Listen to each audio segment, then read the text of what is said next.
Mtazamaji wa Uondo TV, hii ni Uondo Michezoni. Mimi naitwa Aidan Jeremiah. Kutokana na taarifa iliyotufikia hivi punde ambayo inahusu utoaji wa tuzo msimu wa 2024-2025 kwa mwezi Machi, Uondo TV tumekuwa na haya ya kukuandalia. Taarifa kwa vyombo vya habari. Mshambuliaji wa timu ya Simba Dar es Salaam Steven Mkwala amechaguliwa kuwa mchezaji bora wa mwezi Machi wa ligi kuu ya NBC msimu wa mwaka 2024-2025, huku Faru Davis pia wa Simba akichaguliwa kocha bora wa ligi hiyo kwa mwezi huo. Mkwala alionyesha kiwango kizuri chenye mwendelezo akiwashinda Elie Mpanzu wa Simba na Pasco Msindo wa Azam alioingia nao fainali katika mchakato wa tuzo za mwezi uliofanywa na kamati ya tuzo za shirikisho la mpira wa miguu Tanzania, yani TFF. Mchezaji huyo alitoa mchango mkubwa kwa timu yake katika michezo miwili ambayo Simba ilicheza mwezi huo na kufunga mabao 4, huku matatu akifunga katika mchezo mmoja, yani hat-trick.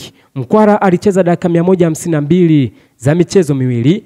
Kwa upande wa kocha Davis aliyeingia fainali na Rashid Tosi wa Azam na David Youma wa Singida Black Stars, aliongoza Simba kushinda michezo yote miwili iliyocheza mwezi huo. Simba ilifunga Dodoma Jiji mabao 6-0 na Coastal Union mabao 3-0, hivyo kuendelea kubaki nafasi ya pili kwenye msimamo wa ligi. Pia kamati ya tuzo imemchagua meneja wa uwanja wa Sokoine Mbeya Modestus Mwaruka kuwa meneja bora wa uwanja kwa mwezi Machi kutokana na kufanya vizuri katika management ya matukio ya michezo pamoja na masuala yanayohusu miundombinu uwanjani. Wakati huo kamati ya tuzo za TFF imemchagua Mwani Tobias wa Mbeya City kuwa mchezaji bora wa mwezi Machi wa ligi ya NBC Championship 2024-2025, huku Awazi Juma Mtibwa Sugar akichaguliwa kocha bora wa mwezi huo.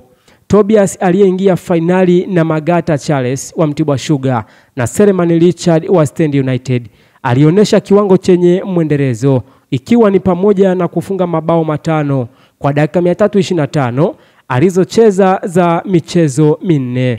Kwa upande wa Awazi aliyeingia fainali na Mohamed Ismail wa TMA na Juma Hussein wa Stand United aliongoza Mtibwa Sugar kushinda michezo 3 kati ya 4 iliyocheza na kuendelea kubaki kileleni kwenye msimu wa ligi. Imetolewa na idara ya habari na mawasiliano bodi ya ligi kuu Tanzania, yani TPLB, Aprili 11, 2025. Aidan Jeremiah wa Uondo TV.